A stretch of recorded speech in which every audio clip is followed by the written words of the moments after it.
Dear students, in the previous classes we had been discussing of state, what is state and what are the elements of states and all. And today I am discussing you with another topic, democracy, Janadipati. What is democracy? The term democracy is derived from two Greek words, demos and kratos. Demos means people and kratos means power. So, democracy means the power of the people. അപ്പോൾ ജനാധിപത്യം എന്നത് ജനങ്ങളുടെ ആധിപത്യമുള്ള ഒരു ഭരണ സംവിധാനമാണ്. Demos എന്നും Kratos എന്നുമുള്ള രണ്ട് ഗ്രീക്ക് പദങ്ങളിൽ നിന്നുമാണ് ഡെമോക്രസി എന്ന പദം ഉണ്ടായിട്ടുള്ളത്. അപ്പോൾ ജനാധിപത്യത്തിൻ്റെ പല റൈറ്റേഴ്സും പല രീതിയിലുള്ള നിർവചനങ്ങൾ ഡെഫിനിഷൻസ് കൊടുത്തിട്ടുണ്ട്. എന്താണ് ജനാധിപത്യം? Many writers have offered different definitions to democracy and it is now regarded as a form of government in which the people rule themselves either directly or indirectly. അപ്പോൾ പലരും പറയുന്നത് ജനങ്ങൾ നേരിട്ടോ അല്ലാതെയോ ഒരു ഭരണ സംവിധാനത്തെ മുന്നോട്ട് കൊണ്ടുപോകുന്നതിനെയാണ് ജനാധിപത്യം എന്ന് പറയും. Abraham Lincoln defines it as a government of the people, by the people and for the people. Abraham Lincoln എന്ന പഴയ അമേരിക്കൻ പ്രസിഡന്റ് പറയുന്നു, ജനാധിപത്യം എന്നത് ജനങ്ങൾക്ക് വേണ്ടി ജനങ്ങളാൽ ജനങ്ങൾ തന്നെ നയിക്കുന്ന ഒരു ഭരണ സംവിധാനമാണ്. According to Seeley, democracy is a form of government in which everyone has a share. Seeley പറയുന്നു, ജനാധിപത്യം എന്നത് എല്ലാവർക്കും തുല്യ പങ്കാളിത്തമുള്ള ഒരു ഭരണ സംവിധാനമാണ്. From all these definitions it is obvious that it's a form of government in which the supreme or sovereign power of the state is exercised by the people. അപ്പോൾ ഇതിൽ നിന്നെല്ലാം മനസ്സിലാകുന്നത്, എല്ലാ ഡെഫിനേഷനിൽ നിന്നും എല്ലാ നിർവചനങ്ങളും നമ്മൾക്ക് മനസ്സിലാക്കി തരുന്നത്, ജനാധിപത്യം എന്നത് എല്ലാവർക്കും തുല്യ പങ്കാളിത്തമുള്ള, എല്ലാ ജനങ്ങൾക്കും തുല്യമായ അവസരങ്ങളുള്ള ഒരു ഭരണ സംവിധാനമാണ് ജനാധിപത്യം എന്നതാണ്. അപ്പോൾ ഇപ്പോൾ നമ്മൾ കാണുക കൈൻഡ്സ് ഓഫ് ഡെമോക്രസി. ജനാധിപത്യം ഏതൊക്കെ തരത്തിലാണുള്ളത്? There are two kinds of or two types of democracy. They are direct democracy and indirect or representative democracy. രണ്ട് തരത്തിലുള്ള ജനാധിപത്യ രീതിയാണ് ലോകത്തിലുള്ളത്. ഒന്ന് പ്രത്യക്ഷ ജനാധിപത്യം, മറ്റൊന്ന് പരോക്ഷ ജനാധിപത്യം. പരോക്ഷ ജനാധിപത്യത്തെ വേറൊരു പേരിൽ കൂടി വിളിക്കും റെപ്രസെൻറ്റേറ്റീവ് ഡെമോക്രസി എന്ന്. കാരണം ഈ ആധുനിക കാലഘട്ടത്തിൽ it's not possible for the people to rule the country directly. So they delegate their authority to certain representatives and through those representatives they rule the country. അതിനെയാണ് റെപ്രസെൻറ്റേറ്റീവ് ഡെമോക്രസി അല്ലെങ്കിൽ പരോക്ഷ ജനാധിപത്യം എന്ന് പറയും. അപ്പോൾ നമ്മൾ രണ്ട് തരം ജനാധിപത്യത്തെക്കുറിച്ച് പറഞ്ഞു. ഒന്ന് ഡയറക്റ്റ് ഡെമോക്രസി, മറ്റൊന്ന് ഇൻഡയറക്റ്റ് ഡെമോക്രസി. അതിലാദ്യത്തേത് ഡയറക്റ്റ് ഡെമോക്രസി, പ്രത്യക്ഷ ജനാധിപത്യം. ഇന്നധികം നിലവിലില്ല എങ്കിലും ജനാധിപത്യത്തിൻ്റെ ഒരു രൂപമാണ് പ്രത്യക്ഷ ജനാധിപത്യം. ആ പ്രത്യക്ഷ ജനാധിപത്യം എന്താണെന്ന് നമുക്കൊന്ന് നോക്കാം.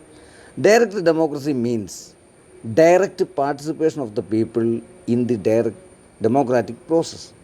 അപ്പോൾ ഭരണ സംവിധാനത്തിൽ, ജനാധിപത്യ സംവിധാനത്തിൽ ജനങ്ങളുടെ നേരിട്ടുള്ള ഇടപെടലിനെയാണ് പ്രത്യക്ഷ ജനാധിപത്യം അഥവാ ഡയറക്റ്റ് ഡെമോക്രസി എന്നതുകൊണ്ട് ഉദ്ദേശിക്കുക.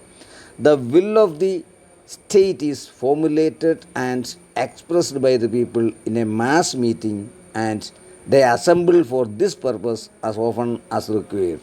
നമ്മൾ പഴയ സിനിമകളിലൊക്കെ കണ്ടിട്ടുണ്ട്. ഒരു പഞ്ചായത്ത് പോലെ ജനങ്ങൾ കൂടുക, അവിടെ വെച്ച് തന്നെ കാര്യങ്ങൾ തീരുമാനിക്കുക. അപ്പോൾ ജനങ്ങൾക്ക് നേരിട്ടുള്ള ഇടപെടൽ ഭരണ സംവിധാനത്തെ, അല്ലെങ്കിൽ ജനങ്ങൾ നേരിട്ട് തന്നെ ഭരണ സംവിധാനത്തെ നിയന്ത്രിക്കുന്ന ഒരു സംവിധാനത്തിനെയാണ് ഡയറക്റ്റ് ഡെമോക്രസി എന്ന് പറയും. This type of democracy was in practice in some of the ancient Greek city-states. ഈ തരത്തിലുള്ള ജനാധിപത്യ സംവിധാനം പ്രാചീന ഗ്രീസിലെ ചില സ്ഥലങ്ങളിൽ ഉണ്ടായിരുന്നു. In modern times, direct democracy is practiced in some of the cantons of Switzerland. അപ്പോൾ ഇന്ന് ഈ ആധുനിക കാലഘട്ടത്തിൽ പ്രത്യക്ഷ ജനാധിപത്യം എന്ന ഡയറക്റ്റ് ഡെമോക്രസി, ജനങ്ങൾ നേരിട്ട് തന്നെ ഭരണത്തിൽ ഇൻവോൾവ് ചെയ്യുന്ന ആ ഒരു സംവിധാനം ഇന്ന് അധികമില്ല സ്വിറ്റ്സർലൻഡിലെ ചില പ്രവിശ്യകളിൽ മാത്രമേ ഇപ്പോൾ നിലവിൽ പ്രത്യക്ഷ ജനാധിപത്യം എന്ന ജനങ്ങൾക്ക് നേരിട്ട് ഭരണത്തിൽ ഇൻവോൾവ്മെൻ്റുള്ള സംവിധാനം ഉള്ളൂ. അപ്പോൾ ഇന്ന് നിലവിൽ ഏറ്റവും കൂടുതൽ പ്രാക്ടീസ് ചെയ്യപ്പെടുന്നത് ഇൻഡയറക്റ്റ് അല്ലെങ്കിൽ റെപ്രസെൻറ്റേറ്റീവ് ഡെമോക്രസിയാണ്. പരോക്ഷമായ ജനാധിപത്യം അല്ലെങ്കിൽ പ്രതിനിധികളിലൂടെയുള്ള ഭരണം. The modern States R huge state with enormous area and population. നമുക്കറിയാം, ആധുനിക രാഷ്ട്രങ്ങൾ വലിയ ജനസംഖ്യയും വലിയ ഭൂപ്രദേശങ്ങളുമുള്ള രാഷ്ട്രങ്ങളാണ്. അപ്പോൾ പ്രത്യക്ഷ ജനാധിപത്യം അവിടെ സാധാരണഗതിയിൽ പ്രായോഗികമല്ല. ജനങ്ങൾക്ക് നേരിട്ട് ഭരണത്തെ നിയന്ത്രിക്കുക അസാധ്യമാണ്. It's problems and structure are complex and varied. അപ്പോൾ ഈ വലിയ രാജ്യങ്ങളുടെ പ്രശ്നങ്ങളും അതിൻ്റെ സ്ട്രക്ചറുമെല്ലാം വളരെ വലുതാണ്. It is therefore physically impossible for the people to meet together and deliberate on diverse economic and political problems. അപ്പോൾ ജനങ്ങൾക്ക് നേരിട്ട് രാജ്യത്തിൻ്റെ ഭരണ സംവിധാനങ്ങളിൽ അല്ലെങ്കിൽ രാജ്യത്തിൻ്റെ പ്രശ്നങ്ങളിൽ ഇടപെടുവാൻ അപ്രായോഗികമായതിനാൽ the will of the state is formulated and expressed not directly but by the people by their representatives. അപ്പോൾ ഇങ്ങനെയൊരു സംവിധാനത്തിൽ ജനങ്ങൾക്ക് നേരിട്ട് അവരുടെ ആഗ്രഹങ്ങൾ, അവരുടെ അഭിപ്രായങ്ങൾ പ്രകടിപ്പിക്കാൻ സാധ്യമാണ്. കാരണം രാജ്യത്തിൻ്റെ വലിപ്പം, മറ്റു കോംപ്ലക്സ് സ്ട്രക്ചറും എല്ലാം സാധിക്കും. അപ്പോൾ അവരെന്ത് ചെയ്യും? അവർ റെപ്രസെൻറ്റേറ്റീവ്സിലൂടെ, അവരുടെ പ്രതിനിധികളിലൂടെയാണ് രാജ്യത്തിൻ്റെ ഈ വിഷയങ്ങൾ കൈകാര്യം ചെയ്യുക. In A representative or indirect democracy, people elect their representatives to exercise the power of the government. അപ്പോൾ ഇങ്ങനെയൊരു സംവിധാനത്തിൽ പരോക്ഷ ജനാധിപത്യത്തിൽ, ഇൻഡയറക്റ്റ് ഡെമോക്രസിയിൽ, റെപ്രസെൻറ്റേറ്റീവ് ഡെമോക്രസിയിൽ ജനങ്ങൾ അവരുടെ ആഗ്രഹം അവരുടെ പ്രതിനിധികളിലൂടെ പ്രകടിപ്പിക്കുന്നു. എന്ന് വെച്ചാൽ ജനങ്ങൾ അവരുടെ പ്രതിനിധികളെ തിരഞ്ഞെടുത്തുകൊണ്ട് അവരിലൂടെയാണ് രാജ്യത്തെ ഭരണ സംവിധാനം നിയന്ത്രിക്കപ്പെടുക. അതിനെയാണ് ഒരു ഇൻഡയറക്റ്റ് ഡെമോക്രസി അഥവാ പരോക്ഷ ജനാധിപത്യം എന്ന് പറയും. അപ്പോൾ ജനാധിപത്യം എന്നത് ഒരു ഭരണ സംവിധാനമാണ്. ആ ഭരണ സംവിധാനം രണ്ട് രീതിയിലുണ്ട്.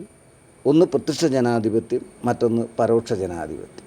പ്രത്യക്ഷ ജനാധിപത്യം എന്നാൽ ഭരണത്തിൽ ജനങ്ങൾ നേരിട്ട് ഇടപെടൽ നടത്തുന്ന, അല്ലെങ്കിൽ നേരിട്ട് തന്നെ ജനങ്ങൾ ഭരണകാര്യങ്ങൾ നിയന്ത്രിക്കുന്ന സംവിധാനത്തിനെയാണ് ഡയറക്റ്റ് ഡെമോക്രസി അഥവാ പ്രത്യക്ഷ ജനാധിപത്യം എന്ന് പറയുക.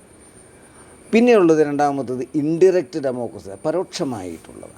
നേരിട്ട് സാധ്യമാകാതെ വരുമ്പോൾ അതിനെയാണ് മറ്റൊരു രീതിയിൽ റെപ്രസെൻറ്റേറ്റീവ് ഡെമോക്രസി എന്നുകൂടി പറയുക. അപ്പോൾ indirect democracy is also known as representative democracy. It is because the people, if the people cannot involve the affairs of the state directly, so they delegate their authority to certain representatives and through them they direct the government. ആ ഒരു സംവിധാനത്തെയാണ്. അപ്പോൾ ജനാധിപത്യം എന്നാൽ രണ്ട് Greek പദങ്ങളിൽ നിന്ന് ഉരുത്തിരിഞ്ഞു വന്ന ഒരു പദമാണ്. ഡെമോസ് ആൻഡ് ക്രാറ്റോസ് എന്ന രണ്ട് പദങ്ങൾ.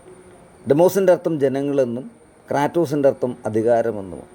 അപ്പോൾ ഡെമോക്രസി എന്ന പദം കൊണ്ട് ഉദ്ദേശിക്കുന്നത് ജനങ്ങളിലൂടെയുള്ള അധികാരമെന്നാണ്, ജനങ്ങൾ ഭരിക്കുന്ന സംവിധാനമെന്നാണ്. അങ്ങനെയുള്ള ഒരു ഭരണ സംവിധാനത്തിനെയാണ് ജനാധിപത്യം എന്ന് പറയുക. ജനാധിപത്യം രണ്ട് തരത്തിലുണ്ട്. ജനങ്ങൾ നേരിട്ട് തന്നെ ഭരണം നിർവഹിക്കുന്ന ഡയറക്റ്റ് ഡെമോക്രസിയും, ജനങ്ങൾ പരോക്ഷമായി അല്ലെങ്കിൽ അവരുടെ പ്രതിനിധികളിലൂടെ ഭരണത്തെ നിയന്ത്രിക്കുന്ന പരോക്ഷ ജനാധിപത്യമെന്ന ഇൻഡയറക്റ്റ് ഡെമോക്രസി. ഇൻഡയറക്റ്റ് ഡെമോക്രസിക്ക് റെപ്രസെൻറ്റേറ്റീവ് ഡെമോക്രസി എന്നുകൂടി പേരുണ്ട്. അങ്ങനെ രണ്ട് തരം ജനാധിപത്യ സംവിധാനങ്ങളാണ് ഇന്ന് ലോകത്ത് നിലനിൽക്കുന്നത്.